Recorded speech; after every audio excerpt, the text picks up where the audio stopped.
Attaquons notre keynote mentoring, agencement et équipement. Tout de suite, le commerce physique, comment mettre de l'intelligence environnementale. À la veille de l'application de la nouvelle réglementation environnementale et du décret tertiaire, toutes les enseignes de retail et de restauration se posent la même question. Comment construire en réduisant son empreinte carbone et concevoir des bâtiments plus efficients énergétiquement? Et pour répondre à ces enjeux, il faut donc injecter de l'intelligence environnementale. Pour en parler, nous avons notre coordinatrice éditoriale plénière par Retail Week et consultante éditoriale Content Story, ainsi que notre mentor agencement et équipement, directeur de la construction McDonald's France. Veuillez accueillir, s'il vous plaît, Claire Dolez et Cyril Hérol. Bien, bonjour à toutes et à tous. C'est un véritable plaisir de vous retrouver, puisque, comme chaque année, j'ai l'habitude d'animer ces mentorings, de constituer ce groupe de mentors. Et j'ai envie de dire que Cyril ouvre le bal. Donc, bienvenue, Cyril. Bonjour Claire, merci. Merci à tous d'être là. Alors, au passage, j'en profite pour vous dire qu'on a enregistré avec chaque mentor des podcasts. Donc, n'hésitez pas à aller écouter les voix du e-commerce sur toutes les bonnes plateformes hébergeant les podcasts. On s'est déjà dit pas mal de choses durant ce podcast, mais je pense qu'on peut quand même, Cyril, on l'a dit, vous êtes directeur de la construction de McDonald's France. J'aimerais quand même que vous nous reparliez du périmètre de vos missions. Alors, je suis rentré chez McDo il y a 8 ans. Alors, de façon un peu originale comme directeur du design, puisque je suis designer industriel de formation. J'étais avant dans une agence de retail design, Malherbe. Ceux qui sont parisiens doivent peut-être la connaître, puisque c'est une des plus grosses agences de retail en France. Et j'ai été chassé pour être directeur du design chez McDo, poste que j'ai occupé pendant 7 ans. De par ma connaissance du réseau de franchisés, j'ai pu, on va dire, accéder au poste que je souhaitais, c'est-à-dire le poste de directeur de la construction. Aujourd'hui, je m'occupe donc des bâtiments en ouverture, des bâtiments en rénovation et de toute la partie achat et sourcing de mes fournisseurs. Merci. Alors, on va rentrer un petit peu plus dans le vif du sujet. Vous avez choisi aujourd'hui de nous parler de l'intelligence environnementale, puisque ça occupe, entre autres, beaucoup les directeurs de la construction, pas forcément ceux dans l'univers du fast-food, on va dire, ou de McDonald's, mais plus généralement. J'aimerais que vous nous parliez des tendances réglementaires, celles que vous observez aujourd'hui, notamment dans votre secteur. Alors, pour tous ceux qui pratiquent un peu les métiers de l'immobilier ou les métiers de la construction, on est aujourd'hui soumis à de plus en plus de contraintes. La première, c'est l'évolution des PLU et des PLUI, des plans locaux d'urbanisme. On est soumis à des niveaux de précision dans les PLUI et des niveaux de contraintes qu'on n'a évidemment jamais rencontrés jusqu'à présent. Alors, ça va être à travers des réglementations architecturales, donc sur des couleurs de bâtiments, des couleurs de matériaux, des hauteurs d'enseignes, des tailles d'enseignes, qui évidemment limitent l'impact de nos bâtiments et notre visibilité, et donc peuvent avoir un impact sur notre chiffre d'affaires, chose qu'on regarde de façon très très précise. Ça va être aussi énormément de contraintes environnementales sur le traitement des eaux, par exemple, comme l'imperméabilité des sols ou la perméabilité des sols. Aujourd'hui, de plus en plus, on nous demande d'avoir des sols perméables, de récupérer l'eau, de la retraiter avant de la rejeter dans les réseaux d'eau publique. Donc, tous ces sujets-là, aujourd'hui, font qu'on est soumis à des contraintes supplémentaires et donc à des coûts supplémentaires. Et tous ces coûts, évidemment, pour McDonald's, ils doivent être héroïsables. On doit pouvoir continuer à avoir un retour sur investissement le plus rapide possible pour garantir un business toujours rentable. Donc, ces contraintes s'ajoutent aussi à des contraintes supplémentaires, comme la loi zéro artificialisation nette. Aujourd'hui, cette loi, elle nous contraint de plusieurs façons. La première, c'est qu'elle va nous forcer à arriver sur des terrains déjà bâtis. Qui dit terrain déjà bâti dit un risque financier supplémentaire. Pourquoi? Parce que quand on arrive sur du terrain bâti, on peut avoir des bâtiments de différentes générations et de différentes qualités. Donc des différentes qualités, ça peut être des bâtiments avec des fondations profondes qu'il va falloir enlever pour pouvoir construire le bâtiment dessus.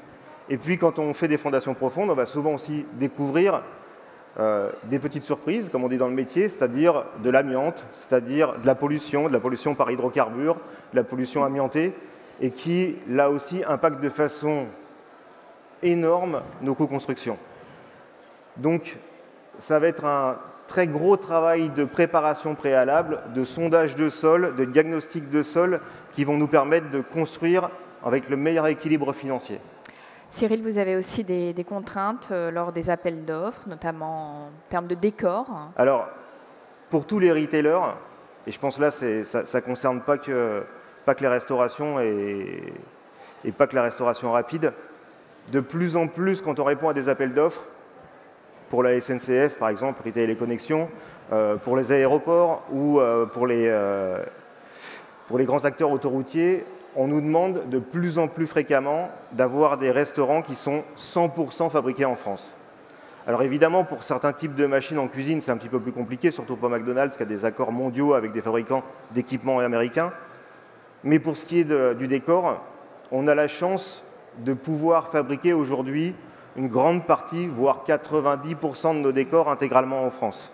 Donc ça c'est grâce, on va dire, à un réseau d'agenceurs, à un réseau de partenaires qui nous permettent de prendre les concepts proposés par McDonald's Corp et de les adapter à la contrainte et à la réglementation française en termes de réglementation incendie, par exemple, qui nous feront changer énormément de matériaux, ou par exemple à la réglementation assurantielle sur les sols, pour tous ceux qui font de la grande distribution, la réglementation UP, par exemple, c'est quelque chose qu'on connaît bien et qui nous oblige à souvent adapter les références de matériaux, en l'occurrence ici de carrelage, ou de supports muraux, ou de tables, etc. etc. Et ça demande la possibilité d'avoir des partenaires locaux qui sont capables de trouver des équivalents pour nous permettre d'ouvrir des décors fabriqués 100% en France dans des lieux comme les gares, les aéroports ou les stations-service. Cyril, il y a également la nouvelle réglementation environnementale du décret tertiaire, la RE 2020. Toutes les enseignes de retail et de restauration sont face à un enjeu majeur, c'est construire en réduisant son empreinte carbone, mais aussi concevoir des bâtiments plus efficients énergétiquement. Comment est-ce que vous relevez le défi justement de cette RE 2020 ? Alors, c'est, je pense, l'enjeu le plus important des prochaines années. Alors on a la chance dans le retail de ne pas être encore soumis à ce décret, puisqu'il n'a pas encore été voté. Mais pour autant, on sait qu'au moment où il sera applicable, les enjeux de normes et de changements constructifs sont gigantesques. Alors on a la chance chez McDo de prendre ces choses-là relativement au sérieux, voire très très au sérieux, puisqu'évidemment c'est des coûts supplémentaires, et qui dit coûts supplémentaires dit impact sur le ROI, et comme vous l'avez compris, c'est des choses qu'on regarde de très très près. Donc la réglementation environnementale, pour nous, c'est un point majeur de notre recherche et développement. D'une part parce qu'on était déjà soumis à la RT 2012, depuis 2012, et que depuis quasiment maintenant 20 ans, depuis 2005, on s'est appliqué à baisser la consommation énergétique de nos bâtiments de près de 50%. Enfin, même c'est un objectif qu'on a atteint. C'est-à-dire entre les bâtiments qu'on fabriquait en 2005 et les bâtiments qu'on fabrique aujourd'hui, la consommation énergétique de nos bâtiments a baissé de 50%. Voilà, bâtiment équivalent. Donc, on est déjà, je dirais, un petit peu entraîné. La réglementation environnementale, elle nous demande, par rapport à la RE 2012, d'appliquer un coefficient pour nos bâtiments à nous, je dirais de 20% d'économies supplémentaires en termes de consommation énergétique, et à ça va s'ajouter toute la partie bilan carbone.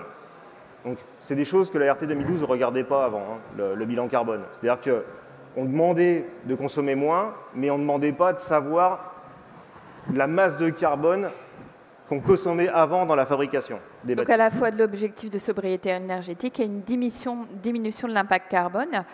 Et je crois qu'il y a aussi une notion autour du confort en cas de forte chaleur. Oui. Évidemment, la consommation de nos bâtiments, alors je vais préciser quand même pour être tout à fait honnête, c'est la consommation énergétique de nos bâtiments hors process, donc hors la consommation des cuisines. Donc dedans va quand même rentrer l'éclairage, va quand même rentrer la climatisation, va quand même rentrer l'extraction, qui sont quand même des postes relativement importants. J'en étais à une garantie de confort en cas de forte chaleur. On a parlé d'objectifs de sobriété. Évidemment, si je veux faire baisser la consommation énergétique de mes bâtiments, il faut que je baisse la consommation de climatisation en premier lieu. En premier lieu, ça veut dire qu'il faut que j'ai des bâtiments qui soient bien mieux isolés qu'avant. Donc, dans le cadre de la RE 2020, je vais, dans un premier temps, augmenter l'isolation thermique de mon bâtiment de près de 20%. Donc, ça veut dire que dans ma dalle, je vais limiter les ponts thermiques, je vais isoler la dalle pour limiter les apports de froid qui arrivent par le sol. Je vais évidemment avoir des vitrages qui sont plus performants et une structure qui va permettre d'avoir une isolation qu'on dit aujourd'hui complètement étanche à l'air. Donc c'est un des principaux enjeux, ça veut dire que dans le chantier, il faut que je mette en place des procédures qui me permettent d'atteindre ce niveau de performance et ce niveau d'excellence, puisqu'avoir des bâtiments étanches à l'air, c'est un vrai défi en termes d'économie de chantier. Alors justement, en termes de défi, j'imagine que tout ça, ça a un impact forcément sur des bâtiments emblématiques, puisque McDonald's est quand même présent sur le territoire depuis un certain temps. Donc vous avez dû justement vous attaquer entre guillemets à ce chantier, notamment vos bâtiments emblématiques. Comment avez-vous trouvé des solutions? Et surtout, c'est le fil conducteur du salon, comment on met de l'intelligence dans tout ça? Alors, pour rester dans notre charte, vous connaissez tous nos bâtiments, la fameuse toiture verte à double pente, qu'on appelle toiture pagode dans notre jargon. Aujourd'hui, on va dire cette image, elle nous permet d'intégrer toutes les innovations qui vont nous permettre de rejoindre la RE 2020 en termes d'objectifs. Puisque cette toiture pagode est une acrotère, donc c'est un cache qui va cacher ce qui se passe sur notre toit technique, ça nous permet d'améliorer les bâtiments qui sont en toiture. Alors, la première amélioration, c'est déjà mettre une étanchéité blanche qui permet de renvoyer un maximum de calories vers le ciel. Le deuxième point, c'est d'avoir des équipements plus performants et donc bien souvent plus encombrants. Mais notre toiture pagode nous permet de cacher cela. Ça nous permet aussi d'intégrer tous les panneaux solaires sans qu'ils soient visibles. Aujourd'hui, un certain nombre de plans locaux d'urbanisme nous obligent à mettre des toitures solaires en toiture. Et je dois dire que, grosso modo, aujourd'hui, 10% des bâtiments McDonald's ont des panneaux solaires en toiture sans que ça ne se voie. Et puis, c'est aussi le fait que, malgré que la boîte ne change jamais, en fait, j'en suis à la 200e version du même bâtiment. C'est-à-dire que depuis qu'on fait des bâtiments Drive, depuis 1986, j'ai 200 types de restaurants McDonald's, alors que vous voyez qu'un seul. Voilà.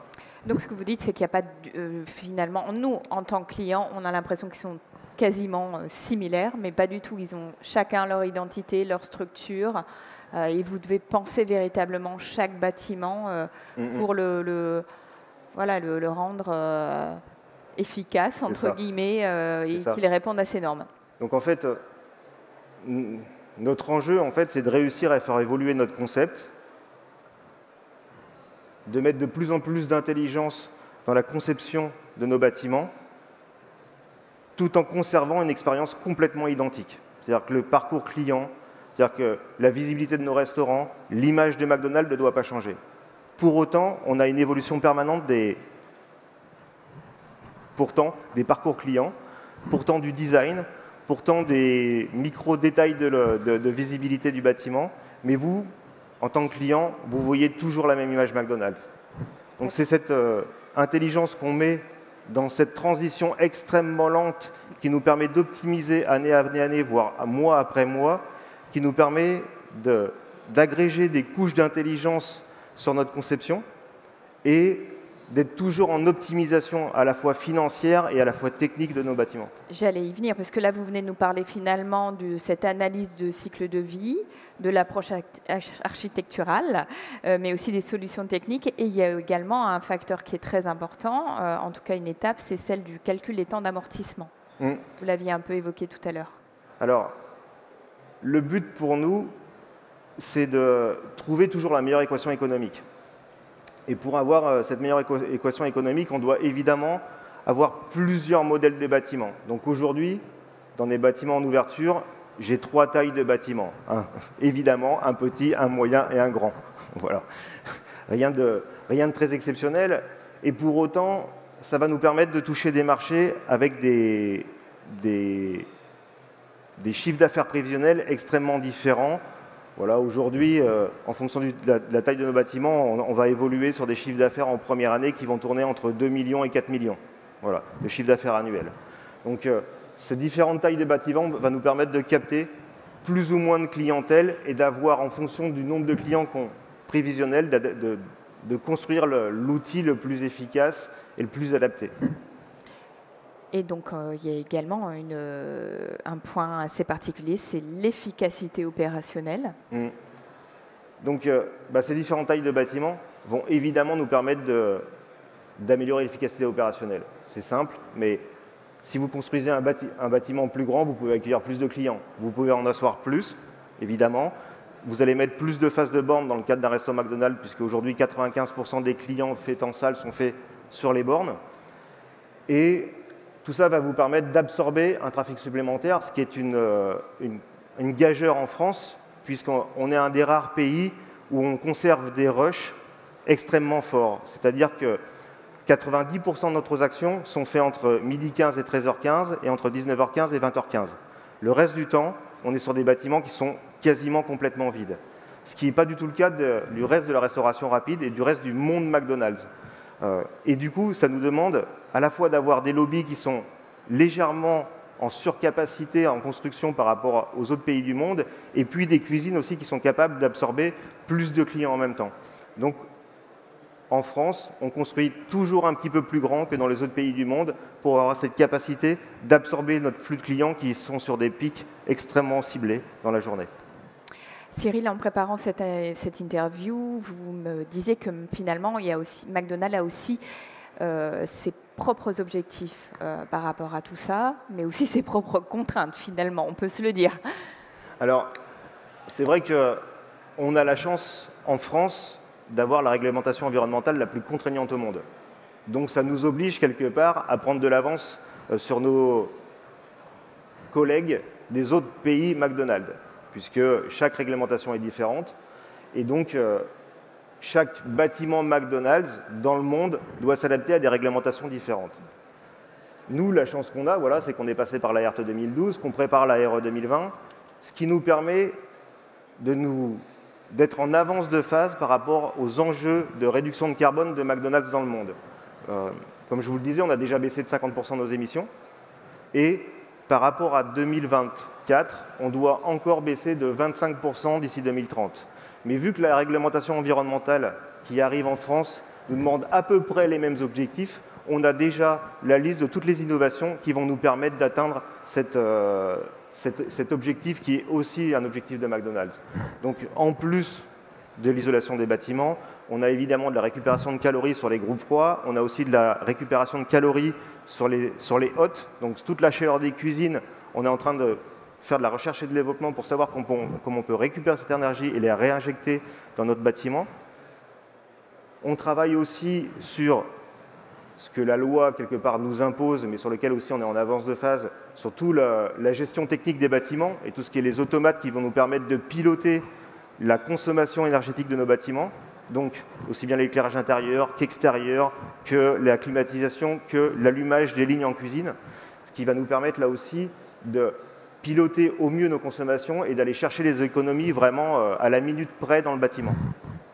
Cyril, on a parlé beaucoup de design extérieur. Si on se balade maintenant à l'intérieur du bâtiment, qu'est-ce qu'il en est en ce qui concerne le design durable, mais aussi l'aménagement intérieur?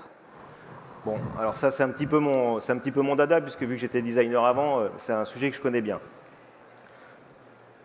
Aujourd'hui, on a la chance d'être dans le monde McDonald's, comme je vous le disais, voilà, d'avoir la réglementation environnementale la plus contraignante. Et du coup, de pouvoir tester des choses pour McDocorp que d'autres pays n'auraient pas l'usage ou l'intérêt de faire.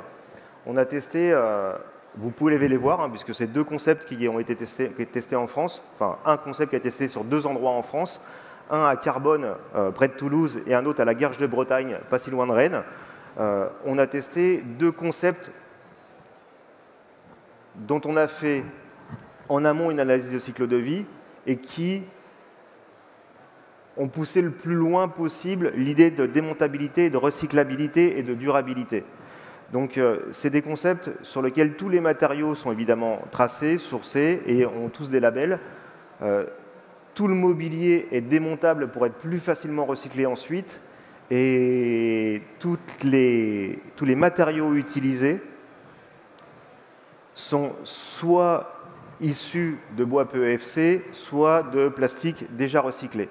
Donc on a des plateaux de table, par exemple, qui sont issus de plastique qu'on a récupéré dans l'océan, rebroyé et refondu en plateau de table. Donc ça peut paraître comme ça des choses qui sont un tout petit peu anecdotiques, mais quand McDonald's déploie un décor dans le monde, évidemment, ce n'est pas pour faire de restaurant. C'est ensuite pour le déployer à des centaines d'exemplaires.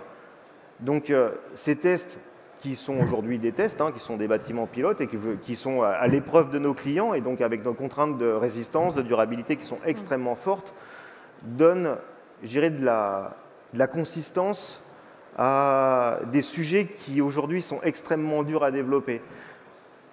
En tout cas, je le sais en tant que designer industriel et pour avoir participé à la conception de la vaisselle McDonald's que vous pouvez voir dans nos bâtiments, dès que McDonald's travaille sur un sujet, les contraintes de volume, les effets de levier dus aux quantités sur lesquelles on travaille font qu'on a tout de suite des échelles industrielles. Et dans le cadre d'un décor, c'est vrai que pour nous, c'est un enjeu faramineux, puisque demain, être capable de pouvoir dire que tous nos décors ont ce label de durabilité et cette volonté écologique, c'est quand même un point sur lequel je pense, voilà, je suis relativement fier de mon métier. Ouais. Merci Cyril. Une dernière question, comme ça on peut envisager ensuite que vous posiez votre question. Ma toute dernière question, c'est quels sont les prochains enjeux?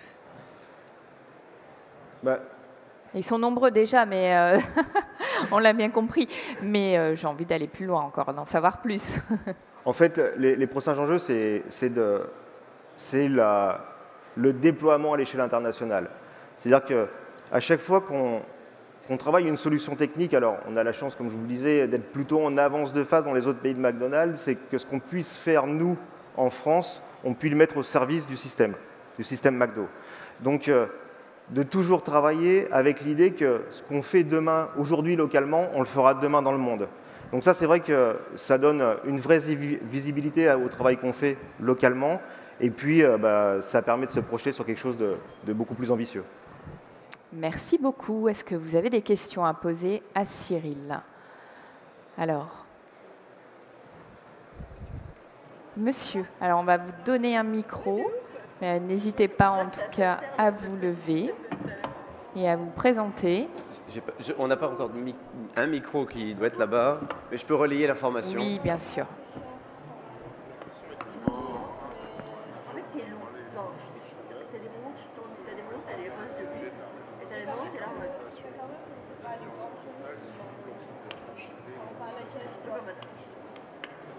D'accord. Comment vous abordez en fait l'aspect décarbonisation et environnemental auprès de tous les franchisés? Alors, ça c'est la question en fait du parc existant. Voilà. Puisqu'on a 1600 restaurants aujourd'hui en France, et évidemment, même si depuis 20 ans, on a énormément amélioré nos systèmes constructifs qui nous permettent d'atteindre tout ce que je vous ai dit tout de suite, c'est vrai qu'il nous reste un certain nombre de vieux bâtiments et où les investissements peuvent être importants, voire très importants pour atteindre ces enjeux de décarbonation. Le premier point, je dirais, c'est un petit peu du bon sens, en fait. C'est qu'il y a des choses qui sont très simples et qui permettent d'économiser beaucoup d'énergie.